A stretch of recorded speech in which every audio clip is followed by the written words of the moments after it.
পয়গম্বর সুলাইমান তাকায় দেখে কয়েকজন বনি বিশাল একটা লঞ্চ নিয়ে আসতেছে। আসিয়া ঘাটে মুসলমান দাউদ আলাইহিস সালামের ঘাটে বিরাইলেন। বিরায়া লোকজনদের বলে, ভাই এই দেশের প্রেসিডেন্ট কে, এই রাজ্যের প্রধান কে, খলিফা কে? সবাই বলে এই রাজ্যের প্রেসিডেন্ট হলো পয়গম্বর দাউদ আলাইহিস সালাম, আমাদেরকে লয়া যান। এবার আসলেন পয়গম্বর দাউদ আলাইহিস সালামের কাছে আসলেন, এর সামনে থরথর করে কাঁপে আর বলে, হুজুর আল্লাহ আমাদেরকে বাঁচায়া রাখছে, সুতরাং আপনার দরবারে আসি। এই যে আজকে জাহাজ ভরা যত মালামাল, যত আটা, যত স্বর্ণ, যত রূপা, যত মোহর আছে সব আপনারে দান করে দিব। পয়গম্বর সুলাইমান কয়, ও বাবা, এই লোকজনদেরও চিনি না, তোমারে দান করে কারণটা কি? জাহাজ ভর্তি মাল নিয়ে তোমারে দেয় আব্বা জান, কারণটা কি? দাঁড়াও দেখি বাতাসটা আগে ডেকে নি, তারপরে এনাদের সঙ্গে কথা বলি। আমি ডাক দিছে, বাতাস রে, জাহাজ ভর্তি মাল আমার সামনে হাজির হয়ে গেছে, তুই কেন এখন দূরে রয়েছিস? তাড়াতাড়ি আয়, তাড়াতাড়ি আয়। বাতাস সঙ্গে সঙ্গে কাঁপতে কাঁপতে, মুসলমান কাঁপতে কাঁপতে পয়গম্বর সুলাইমানের সামনে আয়া নত সুরে দাঁড়ায় গেছে। ডাকতে বলে, নবী পয়গম্বর, ও পয়গম্বর সুলাইমান। সুলাইমানকে যখন আওয়াজ দিছে জোরে, লোকজন দেখে বিশাল আওয়াজ আসে, সালাম দেয়, আসসালামু আলাইকুম পয়গম্বর সুলাইমান। লোকজন তাকা দেখে কোনো মানুষ দেখা যায় না, সালামের উত্তর দেয় ওয়ালাইকুম আসসালাম। বাতাস ধৈর্য ধরো, জোরে জোরে চিল্লায় বলা যাবে না মারহাবা। চারিপাশে যত লোকজন ছিল সব তাকায় দেখ, কাম সারছে, বেটা সালাম দিতেছে বাতাসে আয়া, কয় হুজুর আমি বাতাস। সুবহানাল্লাহ বলেন না, দাঁড়াই থাক, দাঁড়াই থাক। বাতাসে থরথর করে কাঁপে পয়গম্বর সুলাইমানের, কই আম হুজুর বেয়াদবি মাফ করবেন, আমি সব বলার জন্য আপনার কাছে আইছি। সুবহানাল্লাহ বলেন না। দাউদ আলাইহিস সালাম দাঁড়ায় দাঁড়ায় দেখতেছে ফুলার খেলা, বাতাসে সালাম দিছে। লোকজন কয় হুজুর সালাম, লোকজন তো দেখি না, কয় এরা বাতাস সালাম দিছে বাতাসে। কয় দাঁড়া কি হইতেছে? বাতাস বলে, হুজুর বেয়াদবি মাফ করবেন, ওই বুড়ির আটাগুলো আমি উড়িয়ে নিয়েছিলাম। সমস্ত প্রজাদের মধ্যে বাতাস ডাকতে কয়, হুজুর বেয়াদবি মাফ করবেন, বুড়ির আটাগুলো আমি বাতাস উড়িয়ে নিয়েছিলাম। ওই যখন সাগরের মধ্যে জাহাজটা উতাল পাতাল শুরু হয়ে গেছিল, যখন এই সাগরের মধ্যে, যখন মুসলমান সাগরের মধ্যে জাহাজটা ডুবে মারা যাবে, তখন ওরা আল্লাহকে সাক্ষী রেখে ডাকতে বলেছিল, আল্লাহ তুমি বাঁচাও, তুমি বাঁচাও। রব্বুল আলামিন, যদি এই সাগরের তুফান থেকে বাঁচতে পারি, এই সামনে যে রাজ্য আছে ওই রাজ্যের মধ্যে যিনি মালিক, গরিব অসহায়দেরকে এই আমার এই রাজ্যের যত কোটি টাকার মালামাল আছে সব মালামাল আমি আল্লাহর রাস্তায় দান করে দিব। জোরে বলেন মারহাবা।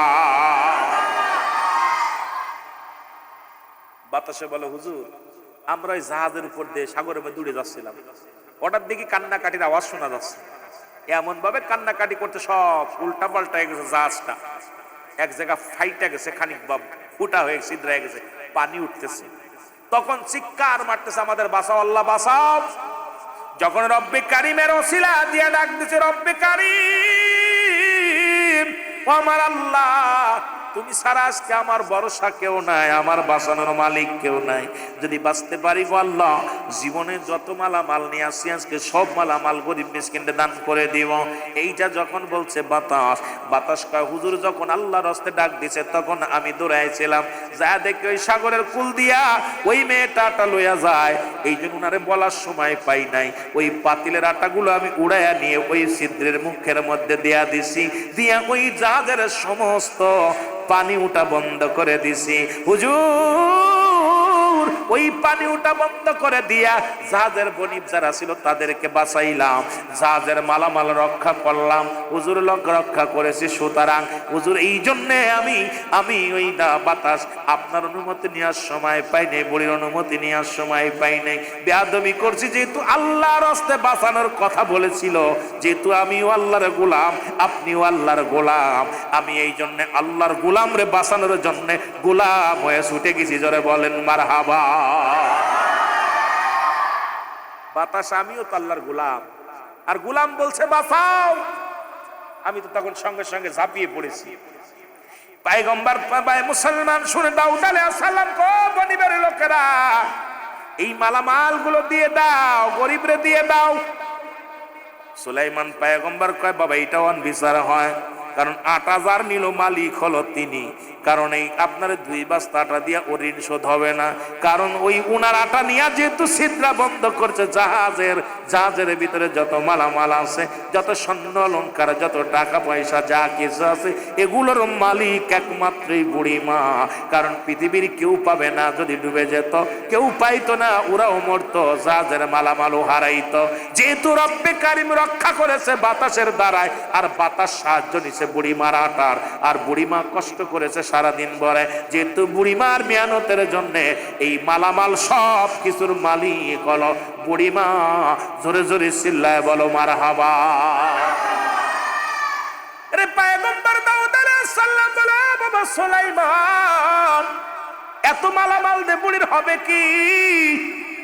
পয়গম্বর সুলাইমান কয় বাবা তার প্রাপ্য তাকে দিয়ে দাও, বাবা বুঝে দিয়ে দাও, কারণ জাহাজের মাল যেন তার বাড়িতে দিয়ে আসে, কারণ এগুলোর মালিক হলো এই বুড়িমা। আমার বাবারা আমার গভীর মনোযোগ।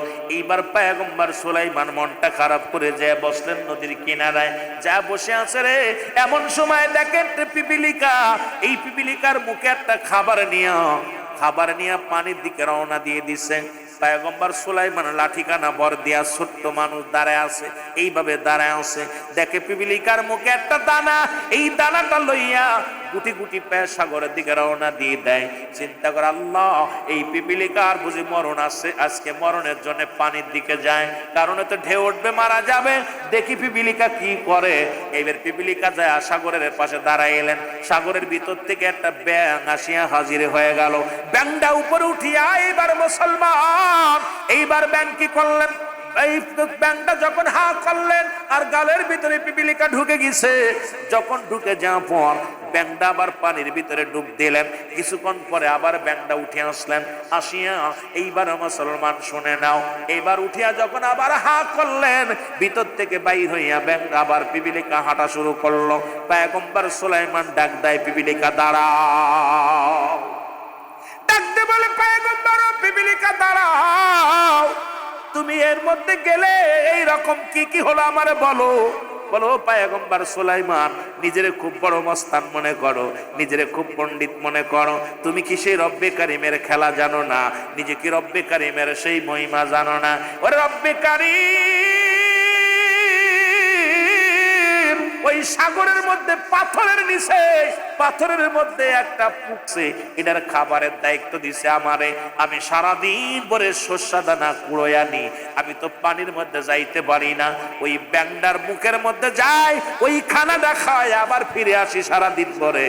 পয়গম্বর সুলাইমান শোনো, এই পৃথিবীর সব মাখলুকাতকে খাওয়ান আমার আল্লাহ, ওই সাগরের মাঝে একটা পোকা ফেডা একটা পড়ে গেছে, সেই পোকাটারও খাওয়ায় আমার আল্লাহ। জোরে জোরে চিল্লায় বলা যাবে না মারহাবা। এর পয়গম্বর সুলাইমান কয় রব্বে কারীম তুমি আমারে কি দেখাইলা? ওই সাগরের নিচে পাথরের মধ্যে পোকা একটা পড়ছে, এটারও খাবার তুমি পৌঁছায় দিছ অন্য প্রাণী দিয়া। আর আজকে কার জন্য তুমি সুদ খাও, কার জন্য তুমি ঘুষ খাও রে বান্দা? সুদ ঘুষ খাইয়া এই দুনিয়ার মধ্যে দেহটা গড়লা, এই দুনিয়ার মধ্যে সম্পদের পার গড়লা। ও সুদ করেরা, ঘুষ করেরা, এত ঘুষ খাও, সুদ খাও, এইবার মনে রাখো রব্বে কারিম ওই সাগরের নিচে প্রাণীকে যদি খাওয়াইতে পারে, দুনিয়ার মধ্যে তোমারে পাঠাইছে যে কোনো মূল্যে, যে কোনো সিলায় তোমাকে আমার আল্লাহ খাওয়াইবে। সুতরাং সুদ ছেড়ে দাও, ঘুষ ছেড়ে দাও, হালাল খাদ্যের চিন্তা করো। জোরে জোরে চিল্লায় বলা যাবে না ঠিক কিনা? পয়গম্বর সুলাইমান ডাকতে বলে রব্বে কারীম আমিও তোমার মাখলুকাতকে খাওয়াইতে চাই, তুমি খাও, আমাকে একটু সুযোগ দেও। আমার আল্লাহ কইলাম কখনোই না, সম্ভব নয়। আল্লাহ এই 10,000 মানুষকে খাওয়াইবো, পারবি না। 3000 খাওয়াইবো পারবি না, দুজন মুসলমান দুদিন খাবো পারবি না, এক বেলা খাওয়াইবো কয় পারবি না, লাভ কখনোই না পারবি না। এবার আল্লাহ গো আমার একটা বেলা খাওয়ার মানুষের প্রাণীকে খাওয়ানোর সুযোগ করে দাও, তুমি গোটা পৃথিবীরে খাওয়াও, গোটা মাখলুকাতরে খাও রে আমার আল্লাহ, আমাকে একটা বেলা এক বেলা খাওয়ানোর ব্যবস্থা করে দাও। আল্লাহ কয় পয়গম্বর সুলাইমান যেহেতু মনে বড় আশা আছে তুমি খাওয়াইবা, তাহলে রান্না শুরু করে দাও, রান্না শুরু করে দাও। রান্না করতে করতে সাগরের কূলে হাজার হাজার ডেক রান্না করলেন, রান্না করা হয়ে গেল, একদিন পরে রান্না করলেন। এবার পয়গম্বর সুলাইমান কাল্লা ডাক দে বলে বন্ধু তুমি কি রান্না হয়ে গেছে? কয় হ, তাহলে এবার খাবারের ব্যবস্থা করে দাও। পয়গম্বর সুলাইমান কাল্লা পাঠিয়ে দাও যারে খাওয়াইবা। পানির ভিতর থেকে একটা মাছ আসছে, মুসলমান আসিয়া ডাক দেখো পয়গম্বর সুলাইমান আমি শুনলাম আপনি নাকি খাওয়াইবেন, এই খাবারের আশায় আপনার কাছে ছুটে আসছে, একটু খাবার দাও। পয়গম্বর সুলাইমানকে একটু ধৈর্য ধরো। কয় ধৈর্য নাই, বড় ক্ষুধা লাগছে পেটের ভিতরে, আমারে খাবার দাও। কয় তাহলে ডেক নিয়ে খাবার শুরু করে দাও। এবার যখন ডেক খাওয়া শুরু করলো, একে একে সমস্ত ডেকের খাবার শেষ করে দিছে, একটা প্রাণী খেয়ে ফেলছে। এবার কয় পয়গম্বর সুলাইমান খাবার দাও। কয় এই যে এক ডেকগুলো খাইলি, কয় এখন আমার নাস্তা হয় না, আমার আল্লাহ আমাকে প্রতিদিন টন টন খাবার খাওয়ায়, কোনোদিন তো এরকম হাত খাওয়ান খাওয়ায় না, আমার আল্লাহ আমাকে ফুল খাওয়ান খাওয়ায়, আর তুমি আজকে সারা দিন ভরে রান্না করিয়া আমাকে তুমি একটু খাওয়াইতে পারলা না। পয়গম্বর সুলাইমান ডাক দিয়ে কয় রব্বে কারীম তুমি আর আমারে লজ্জা দিও না, সমস্ত সমস্ত মাখলুকাতের দায়িত্ব তোমার, তুমি রিজিক দাতা, তুমি মালিক গো আমার আল্লাহ, আমার আর লজ্জা দিও না, বুঝতে আর বাকি নাই রে আল্লাহ, তুমি সব প্রাণীকে খাওয়াও, আমি সুলাইমান পয়গম্বরকে তুমি ক্ষমা করে দাও। জোরে বলেন মারহাবা। এ দুনিয়ার মুসলমান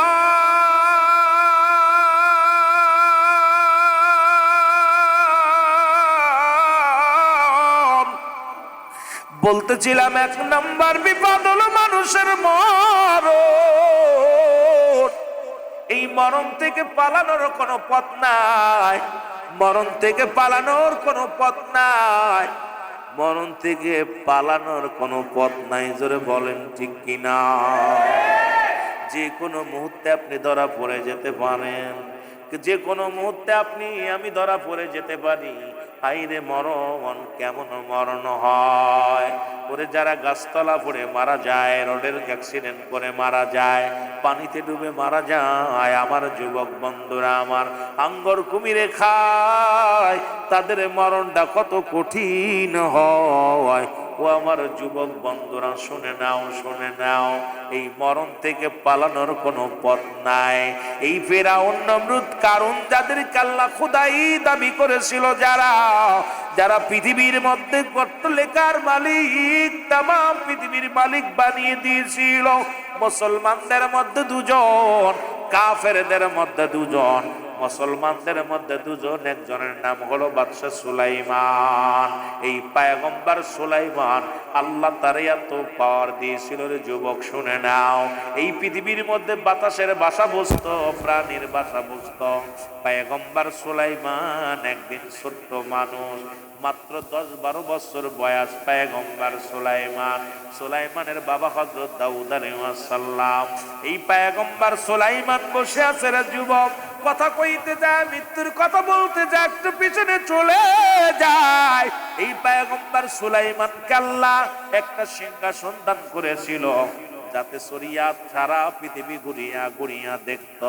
এই পয়গম্বর সুলাইমান বসে আছে, এমন সময় এক বুড়ি মা, একটা বুড়ি মা কাঁদতে কাঁদতে ও যুবক পয়গম্বর সুলাইমানের সামনে দিয়ে যখন রওনা হয়ে যায়, এবার ডাকতে বলে ও বুড়ি মা তুমি কাঁদো কেন?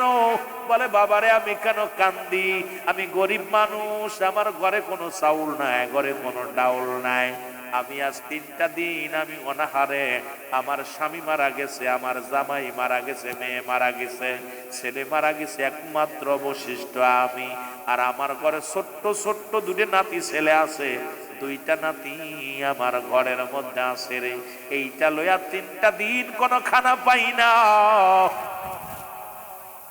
ও বালক, তোমার কাছে বলে কি লাভ? এই মহল্লার মধ্যে আমি মানুষের বাড়ি থাল বাটি মাজি আর খাই রে, কাজ করি, থালা বাটি মেজে দিই, ঘর দরজা সুরিয়া দিই, দুনিয়ার কত কষ্ট করি, তারপরে কিছু খাবার দেয়। 3টা দিন কেউ কাজও নেয় না, আমিও অসুস্থ, কিন্তু আমার নাতি 2টা কান্দে আর কও দাদু ভাই, যদি আজকে খাবার না আনো, না খেয়ে মারা যাবো, আমাদের খাবার ব্যবস্থা করো।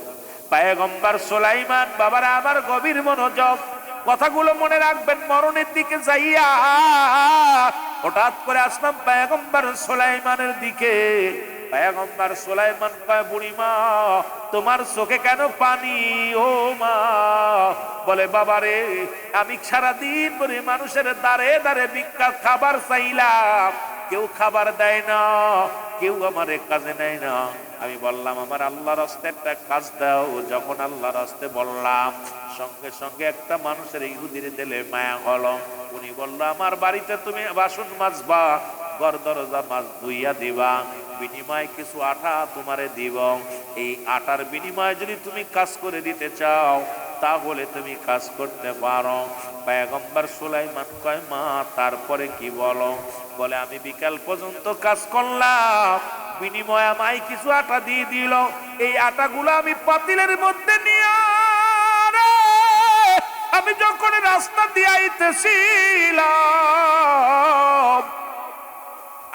আইতেছিলাম, হঠাৎ করে একটা মুসলমান বাতাস আসলো।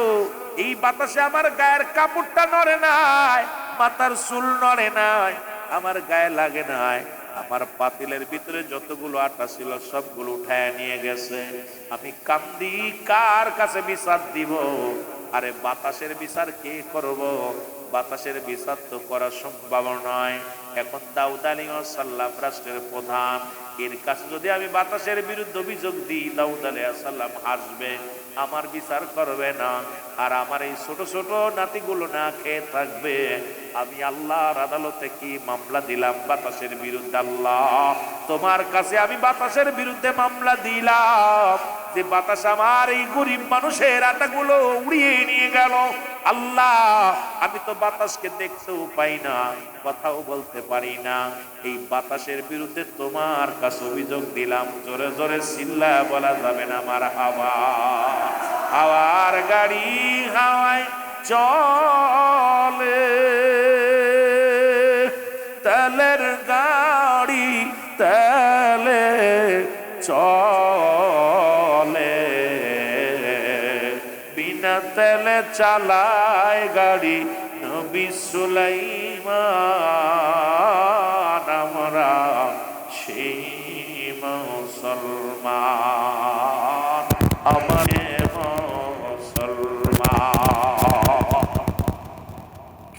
এরে বুড়ির কান্না দেখে সুলাইমান পয়গম্বর ডাকতে বলে, বুড়িমা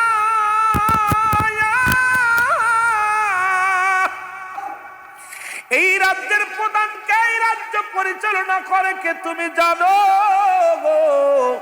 বুড়িমা কয়, বাবা এই রাজ্যের মালিক, এই রাজ্য পরিচালনা করে হযরত দাউদ আলাইহিস সালাম। বুড়িমা চলো দাউদের কাছে বিচার দিবা। এই দাউদ আলাইহিস সালাম কি বিচার করে? কয়, বাবারে দাউদের কাছে এই বিচার নিয়ে আমি কেমনে যাব? রাজার দরবারে আমি গরিব মানুষ, ঢুকতে পারবো না। কয়, তাহলে তুমি কেমনে প্রজা হইলে গো মা? তোমার প্রজারা যদি ঢুকতে না দেয়, সে কেমনে রাজা হয়? যেহেতু দেশ পরিচালনা করে যিনি হলো প্রধান খলিফা, সে যদি তোমার ঢুকতে না দেয়, তোমার কষ্ট যদি কথা যদি না শোনে, তাহলে সে কেমনে রাজ্য চালাইব? চলো দিয়ে আজকে যাই, তুমি দাউদের কাছে যাই কি বিচার করে। পরে সুলাইমান পয়গম্বর যে দাউদের ছেলে, কিন্তু সে নিজের পরিচয় গোপন রাখিয়া কয়, মা দেখি আল্লাহর পয়গম্বর দাউদ আলাইহিস সালাম কি বিচার করে, আমার দেখার দরকার। জোরে জোরে চিল্লায় বলা যাবে না মারহাবা? পয়গম্বর সুলাইমান পিছে পিছে যায়, আগে আগে যায়, বুড়ি পিছনে পিছনে যায়। দূরে দাঁড়াইয়া বলে, মা ও মা তুমি দাউদ আলাইহিস সালামের কাছে যাইবা। ওই যে দাউদ আলাইহিস সালাম, ওই যে দেখো মোরাকাবায় বসে আছে, যাও। বাবারে আমারে কি ঢুকতে দিব বলবা? আমি একটা নালিশ দিব। যখন সামনে যে দাঁড়াইলো পয়গম্বরের সামনে যে দাঁড়াইছে, সালাম দিলেন, আসসালামু আলাইকুম ইয়া আল্লাহর নবী দাউদ। তারপরে আসসালাম তুমি কেমন আছো? আমি একটা বিচারের জন্য আসি। ও আল্লাহর নবী দাউদ, এই মহল্লার মানুষ কেউ আমারে কাজ দেয় না, কেউ আমার কথাও শোনে না, কেউ আমার দুঃখ বোঝে না। আজকে যখন প্রতিদিন কাজের জন্য বাইর হয়ে যেতাম, কেউ আমারে কাজ দিত না। আজকে আমি আল্লাহর রাস্তে কাজ চাইলাম, মানুষের কাছে বললাম ভাই আমার একটু আল্লাহর রাস্তে কাজ দাও। যখন আল্লাহর দোহাই দিলাম, এক ইহুদির দিলে বড় মায়া হলো, সে আমার একটা কাজ দিল। কাজটা করার পর কিছু আটা আমারে দিল, এই আটার বিনিময়ে কাজ করলাম। এই আটাগুলো লইয়া আমার নাতিদেরকে আমি রুটি বানায়া দিব, আমার নাতিরা খাইব। আমার ঘরের মধ্যে কোনো বেটা মানুষ নাই, সবাই ইন্তেকাল করেছে, স্বামীও নাই যে আমার কাজ করে এনে খাওয়াইবো। আমি নিজেই রোজগার করেছি, নিজেই ওই নাতিদের জন্য খাবার আনলাম। এই খানাটা আমার বাতাসে উড়ায় লয়ে গেছে। আমার গায়ে কয় বড়িমা তুমি বাতাসে যে উড়াই নিয়ে গেল, টের পাইলা কেমনে করে? তোমার গায়ে কি লাগছে? কয় না গায়ে লাগে নাই, আমার কাপড়ে লাগে নাই, কাপড় নড়ে নাই, মাথার চুল নড়ে নাই, আমার গায়ে একটা বাতাস এসে লাগে না, শুধু আমার পাতিলের ভিতর থেকে আটাটা উড়ায় নিয়ে গেছে। আমি দেখছি, জোরে জোরে চিল্লায় বলা যাবে না মারহাবা। পয়গম্বর দাউদ আলাইহিস সালাম ডাক দেখো, উজির 2 বস্তা আটা নিয়ে আসো, বুড়ি মাকে দিয়া দাও। মারা বলেন, বুড়ি মার যেহেতু গরিব মানুষ, আর এই 2 বস্তা আটা তুমি মাথায় করে টেনে নিয়ে বাড়িতে পৌঁছায়া দাও। 2 বস্তা আটা পাইয়া বুড়ি মা তো অত্যন্ত খুশি, কিন্তু সুলাইমান পয়গম্বর খুশি হতে পারে নাই। যা সামনে যা ডাক দে, কয় বুড়ি মা দাঁড়াও। কয় বাবারে কি হয়েছে বল? কয় মাগো তোমারে নিয়ে আইলাম বিচার করার জন্যে, আজকে তুমি বিচার চাইবা। দেখি পয়গম্বর মুসলমান দাউদ আলাইহিস সালাম কি বিচার করে। তুমি আটা পায়া চলে যাচ্ছ, বাতাসের কি বিচার হলো? সুবহানাল্লাহ বলেন আরো জোরে। তুমি আটাগুলো পাইয়া বড় খুশি। বুড়িমা ডাক দেখায়, বাবা ও বাবা তোমারে তো চিনি না, শুনে নাও। আমি অত্যন্ত দাউদ আলাইহিস সালামের জন্য দোয়া করি, আল্লাহ যেন ওনার নাজাত দেয়, ওনার মনো বাদশাহ যেন ঘরে ঘরে হয়। আমার দুঃখের কথা শুই না, আমার 2 কেজি আটা হারাইছে, আমার 2 বস্তা আটা দিয়া দিছে, তাও আবার নিজে মাথায় করে লোকজনদের নিয়ে দিয়াইতেছে। সুতরাং পয়গম্বর দাউদের মতো এমন মানুষ আর জগতের মধ্যে নাই, এই মানুষটার মতো মানুষ আর মহল্লার মধ্যে নাই। পয়গম্বর সুলাইমান ডাক দে কয়, মা তুমি দাউদের প্রশংসা বন্ধ করো গো, তুমি 2 বস্তা আটা পায়া কি তুমি বিচারে তুমি খুশি? কয় বাবা আমি খুশি। সুবহানাল্লাহ বলেন, আমি খুশি হয়েছি, আমার আর কোনো অভিযোগ নাই, কারণ আমি 2 বস্তা আটা পেয়েছি, আমার আর কি অভিযোগ থাকবো? তা আবার বাড়ি নিয়ে যায়। সুলাইমান পয়গম্বর কয়, মা তুমি খুশি হলে আমি খুশি না, কারণ অন্যায় করেছে তার বিচার নবী কি করছে আগে জানার দরকার। কারণ তোমার সনে যে অন্যায় করেছে, ওই বাতাসের কি বিচার করেছে? জোরে বলো আল্লাহু আকবার। পয়গম্বর সুলাইমান পয়গম্বর যখন বললেন না গো বাতাসের কি বিচার করছেন, এইবার বুড়ি কয়, ও বাবা বাতাসে কি ধরা যায়, তার কি বিচার করা যায়? আমি তো আটা পেয়ে অত্যন্ত খুশি হয়েছি, আমার কোনো অভিযোগ নাই। কয় মা গো তোমার অভিযোগ না থাকলেও আমার আছে, তুমি আবার যাও, যা বলবা তুমি আমার আটা দিছো খুশি হয়েছি, কিন্তু যে ব্যক্তি আমার আটা নিয়ে গেছে সেই বিচার আমি সেই বাতাসের বিচার সুবহানাল্লাহ বলেন না। আমি আটা নিচে আটা তোমার দিতে বলতেছি না, কিন্তু ওই বেটা যে তোমার সাথে বদমাইশি করলো, বাতাসে উড়াই নিয়ে গেলো, বাতাসের বিচারটা করা লাগবে। পয়গম্বর সুলাইমান পয়গম্বর বাবার কাছে পাঠাইছে। আবার বাবা কয়, বুড়ি মা তোমার শিখাইছে কিনা? তুমি যে আবার ফিরে আইলা, তুমি তো আটা পায়া 2 বস্তা আটা, 2 কেজি আটা হারাইছে, 2 বস্তা আটা দিছি। আবার তোমার এই কে বুদ্ধি দিল, তুমি আবার আমার কাছে আইছো? তুমি তো এই নিজের বুদ্ধিতে আসো নাই বাবা, মাগো তুমি বলো দি কে? কইছে বাজান ওই যে লোকটা, ওই ছোট বাচ্চা ছেলেটা, ওই ছেলেটা আমার ধরে আবার বলছে বাতাসের বিচার করা লাগবে। সুবহানাল্লাহ বলছেন পয়গম্বর। এইবার দাউদ আলাইহিস সালাম ডাক, বাজান এদিকে আয়ো। নবীজি আসছে, আইয়া পয়গম্বর সুলাইমান পয়গম্বর সামনে দাঁড়ায়, আব্বা যান বেয়াদবি মাফ করবেন, আপনি বুড়ির অন্যায় বিচার করছেন। কেন বাবা, কি অন্যায় বিচার করছি? কই বুড়ি আইছে বাবা, তার আটাটা উড়াই নিয়ে গেছে, আপনি আটা দিয়েছেন, সান্ত্বনা দিয়েছেন, ঠিক আছে, কিন্তু যে ব্যক্তি বুড়ির সঙ্গে অন্যায় করলো তার কি বিচার করছেন? আপনি পয়গম্বর, আল্লাহর পয়গম্বর, আপনি 2 নাম্বারই বিচার করলেন, এটা মানা যাবে না। সুবহানাল্লাহ বলেন না। দাউদ আলাইহিস সালাম পুলার দিকে তাকায় আছে, কাম সারছে, পুলাই তো কথা খারাপ কইনি, নিল কেন এটা তো জানতে হবে আগে, কেন নিল, কেন বিচার করতে হবে। পয়গম্বর সুলাইমান বলে, বাবা যান আপনি দেশের প্রতিনিধি, দেশের খলিফা, আপনার কাছে আমি বুড়ির হয়ে একটা দাবি করব, যেহেতু বুড়ি মাইছে অভিযোগ নিয়া তাকে 2 বস্তা আটা দিয়ে দিছেন, আমার কোনো দুঃখ নাই, আপনি আরো দেন, আরো 2 বস্তা দেন, কোনো কষ্ট নাই, অভিযোগ নাই। কিন্তু যে ব্যক্তি বুড়ি মারে মেহনতের 2 কেজি আটা উড়াইয়া নিয়ে গেল, সেই বাতাসের বিচার আগে করা লাগবে, নয়তো আপনি ন্যায়পরায়ণ বাদশা হতে পারবেন না। কারণ ন্যায়পরায়ণ যদি প্রতিনিধি হতে হয়, আল্লাহর গোলামত্ব যদি করতে হয়, আগে বাতাসে ডাকুন, তার বিচার করা লাগবে। জোরে জোরে চিল্লায় বলা যাবে না মারহাবা।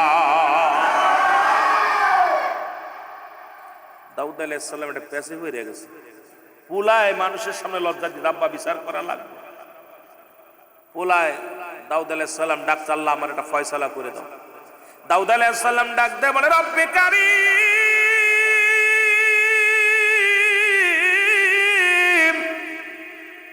আজকে রাজ দরবারে হাজার হাজার মানুষের সামনে পুলায় নাক কেটে দেয়, এখন তো বিচার ওই বাতাসটা আমি পাবো কই? যে বাতাসে নিয়ে গিসাটা গুলো উড়ায় তারে পাবো কই? আল্লাহ পাক আলহামদুলিল্লাহ, ও দাও চিন্তা করো না, তোমার পরে নবী হইব, আমার দুঃখে ভয় মুসলমান শুনে নাও, তোমার পরে ওই গদির মধ্যে বসবে পয়গম্বর সুলাইমান, তাকে আমি যে ক্ষমতা দিব আমি আল্লাহ। বাতাস কাস্তে বলে দেরি করবে না, দৌড়ায় চলে আসবে। তুমি সুলাইমানকে বলো আজকের বিচারটা তোমার করে দিতে, তুমি ডাকতে বলো বৎস তুমি বিচার করো, আমি পিতা হইয়া দেখি। জোরে জোরে বলো মারহাবা।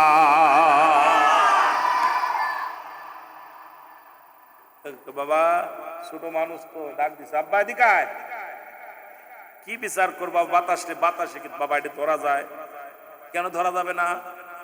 বাবা এটা কইতে কই চলে গেছে, বাতাস কে জায়গায় থাকে, কইতে কই চলে গেছে। বাবা ওরা খুঁজে আনতে বিচার করতে, কিসের জন্য আটা নিল এটার বিচার করা লাগবো। দাউদ আলাইহিস সালাম বলে, বাবা আজকের বিচারের দায়ভার আমি তোমারে দিয়ে দিলাম, তুমি আজকে বিচার করো, বুড়িমার বাতাসের সঙ্গে বিচার করো। সুলাইমান পয়গম্বর ডাকতে বলে, রব্বে কারীম, ওই বুড়িমার সঙ্গে যে ঘটনা হয়েছিল তুমি আমার সামনে দেখায়া দাও, দেরি করো না, দেরি করো না, ওই বাতাসকে আমার সামনে হাজির করে দাও। আজকে বাতাসের বিচার করবো আমি পয়গম্বর সুলাইমান, কারণ আমি ন্যায়পরায়ণ বাদশা, আমি তোমার গোলাম, আর আমি তোমার গোলাম হইয়া অন্যায় বিচার করতে পারবো না, ন্যায় বিচার করব, শুধু সান্ত্বনা দেব না, ইসলামের আইন মেনে বিচার করব। মুসলমান শুনে নাও, তুমি তাড়াতাড়ি পাঠায়া দাও, বাতাসকে তাড়াতাড়ি পাঠায়া দাও। জোরে জোরে চিল্লায় বলা যাবে না মারহাবা। ছেলের মুখের দিক তাকায় দে, এটা দিয়ে জ্বলন্ত সাপরে কি তারে বাবা, বাপের সেইতে পাওয়ার কম নেই, পুলার পাওয়ার কম নেই। পুলায় বাতাস তাড়াতাড়ি কি হয়েছে দেখা, তাড়াতাড়ি কি ঘটনা উঠছিল আমার চোখের সামনে দেখাইতে হবে। বাতাসু হাজির, পয়গম্বর সুলাইমান তাকায় দেখে কয়েকজন বণী বিশাল একটা লঞ্চ নিয়ে আসতেছে। আসিয়া ঘাটে মুসলমান দাউদ আলাইহিস সালামের ঘাটে বিরাইলেন। বিরাইয়া লোকজনদের বলে, ভাই এই দেশের প্রেসিডেন্ট কে, এই রাজ্যের প্রধান কে, খলিফাকে? সবাই বলে এই রাজ্যের প্রেসিডেন্ট হলো পয়গম্বর দাউদ আলাইহিস সালাম, আমাদের কে লয়া যান। এবার আসলেন পয়গম্বর দাউদ আলাইহিস সালামের কাছে আসলেন, এর সামনে থরথর করে কাঁপে আর বলে, হুজুর আল্লাহ আমাদেরকে বাঁচায়া রাখছে, সুতরাং আপনার দরবারে আসি। এই যে আজকে জাহাজ ভরা যত মালামাল, যত আটা, যত স্বর্ণ, যত রূপা, যত মোহর আছে সব আপনারে দান করে দিব। পয়গম্বর সুলাইমান কয়, ও বাবা, এই লোকজনদেরও চিনি না, তোমার দান করে কারণটা কি? জাহাজ ভর্তি মাল নিয়ে তোমার দেয় আব্বা জান, কারণটা কি? দাঁড়াও দেখি বাতাসটা আগে ডেকে নি, তারপরে এনাদের সঙ্গে কথা বলি। আমি ডাক দিছে, বাতাস রে, জাহাজ ভর্তি মাল আমার সামনে হাজির হয়ে গেছে, তুই কেন এখন দূরে রয়েছিস? তাড়াতাড়ি আয়, তাড়াতাড়ি আয়। বাতাস সঙ্গে সঙ্গে কাঁপতে কাঁপতে, মুসলমান কাঁপতে কাঁপতে পয়গম্বর সুলাইমানের সামনে আয়া নত সুরে দাঁড়ায় গেছে। ডাকতে বলে, নবী পয়গম্বর, ও পয়গম্বর সুলাইমান। সুলাইমানকে যখন আওয়াজ দিছে জোরে, লোকজন দেখে বিশাল আওয়াজ আসে, সালাম দেয়, আসসালামু আলাইকুম পয়গম্বর সুলাইমান। লোকজন তাকা দেখে কোনো মানুষ দেখা যায় না, সালামের উত্তর দেয় ওয়ালাইকুম আসসালাম। বাতাস ধৈর্য ধরো, জোরে জোরে চিল্লায় বলা যাবে না মারহাবা। চারিপাশে যত লোকজন ছিল সব তাকায় দেখ, কাম সারছে, বেটা সালাম দিতেছে বাতাসে আয়া, কয় হুজুর আমি বাতাস। সুবহানাল্লাহ বলেন না, দাঁড়াই থাক, দাঁড়াই থাক। বাতাসে থরথর করে কাঁপে পয়গম্বর সুলাইমানের, কই আম হুজুর বেয়াদবি মাফ করবেন, আমি সব বলার জন্য আপনার কাছে আইছি। সুবহানাল্লাহ বলেন না। দাউদ আলাইহিস সালাম দাঁড়ায় দাঁড়ায় দেখতেছে ফুলার খেলা, বাতাসে সালাম দিছে, লোকজন কয় হুজুর সালাম, লোকজন তো দেখি না, কয় এরা বাতাস সালাম দিছে বাতাসে, কয় দাঁড়া কি হইতেছে? বাতাস বলে, হুজুর বেয়াদবি মাফ করবেন, ওই বুড়ির আটাগুলো আমি উড়িয়ে নিয়েছিলাম। সমস্ত প্রজাদের মধ্যে বাতাস ডাকতে কয়, হুজুর বেয়াদবি মাফ করবেন, বুড়ির আটাগুলো আমি বাতাস উড়িয়ে নিয়েছিলাম। ওই যখন সাগরের মধ্যে জাহাজটা উতাল পাতাল শুরু হয়ে গেছিল, যখন এই সাগরের মধ্যে, যখন মুসলমান সাগরের মধ্যে জাহাজটা ডুবে মারা যাবে, তখন ওরা আল্লাহকে সাক্ষী রেখে ডাকতে বলেছিল, আল্লাহ তুমি বাঁচাও, তুমি বাঁচাও। রব্বুল আলামিন, যদি এই সাগরের তুফান থেকে বাঁচতে পারি, এই সামনে যে রাজ্য আছে ওই রাজ্যের মধ্যে যিনি মালিক, গরিব অসহায়দেরকে এই আমার এই রাজ্যের যত কোটি টাকার মালামাল আছে সব মালামাল আমি আল্লাহর রাস্তায় দান করে দিব। জোরে বলেন মারহাবা। বাতাসে বলে, হুজুর আমরা ওই জাহাজের উপর দিয়ে সাগরের মধ্যে উড়ে যাচ্ছিলাম, হঠাৎ দেখি কান্নাকাটির আওয়াজ শোনা যাচ্ছে। এমন ভাবে কান্নাকাটি করতে সব উল্টা পাল্টা হয়ে গেছে, জাহাজটা এক জায়গা ফাইটা গেছে, খানিক বা ফুটা হয়ে ছিদ্র হয়ে গেছে, পানি উঠতেছে। তখন চিৎকার মারতেছে, আমাদের বাঁচাও, আল্লাহ বাঁচাও। যখন রব্বে কারিমের ওসিলা দিয়ে ডাক দিছে, রব্বে কারিম, ও আমার আল্লাহ, তুমি ছাড়া আজকে আমার ভরসা কেউ নাই, আমার বাঁচানোর মালিক কেউ নাই। যদি বাঁচতে পারি গো আল্লাহ, জীবনে যত মালামাল নিয়ে আসছি আজকে সব মালামাল গরিব মিসকিনকে দান করে দিব। এইটা যখন বলছে বাতাস, বাতাস কয়, হুজুর যখন আল্লাহর রাস্তায় ডাক দিছে তখন আমি দৌড়াইছিলাম, যা দেখে ওই সাগরের কুল দিয়া ওই মেয়েটা আটা লইয়া যায়, এই জন্য উনারে বলার সময় পাই নাই। ওই পাতিলের আটাগুলো আমি উড়াইয়া নিয়ে ওই ছিদ্রের মুখের মধ্যে দিয়া দিছি, দিয়া ওই জাহাজের সমস্ত পানি উঠা বন্ধ করে দিছি। হুজুর ওই পানি উঠা বন্ধ করে দিয়া জাহাজের বণিক যারা ছিল তাদেরকে বাঁচাইলাম, জাহাজের মালামাল রক্ষা করলাম, হুজুর রক্ষা করেছি। সুতরাং হুজুর এই জন্যে আমি ওই না বাতাস আপনার অনুমতি নেওয়ার সময় পাই নাই, বুড়ির অনুমতি নেওয়ার সময় পাই নাই, বেয়াদবি করছি। যেহেতু আল্লাহর রাস্তায় বাঁচানোর কথা বলেছিল, যেহেতু আমিও আল্লাহর গোলাম, আপনিও আল্লাহর গোলাম, আমি এই জন্য আল্লাহর গোলাম রে বাঁচানোর জন্য গোলাম হয়ে ছুটে গেছি। জোরে বলেন মারহাবা। বাতাস আমিও তো আল্লাহর গোলাম, আর গোলাম বলছে বাঁচাও, আমি তো তখন সঙ্গে সঙ্গে ঝাঁপিয়ে পড়েছি। পয়গম্বর মুসলমান শুনে দাউদ আলাইহিস সালাম কো, বনিবের লোকেরা এই মালামাল গুলো দিয়ে দাও, গরিবরে দিয়ে দাও। সুলাইমান পয়গম্বর কয়, বাবা এটাও বিচার হয়, কারণ আটা যার নিল মালিক হলো তিনি। কারণ এই আপনার 2 বস্তা আটা দিয়া ও ঋণ শোধ হবে না, কারণ ওই উনার আটা নিয়ে যেহেতু ছিদ্রা বন্ধ করছে জাহাজের ভিতরে যত মালামাল আছে, যত স্বর্ণ অলংকার, যত টাকা পয়সা যা কিছু আছে, এগুলোর মালিক একমাত্রই বুড়ি মা।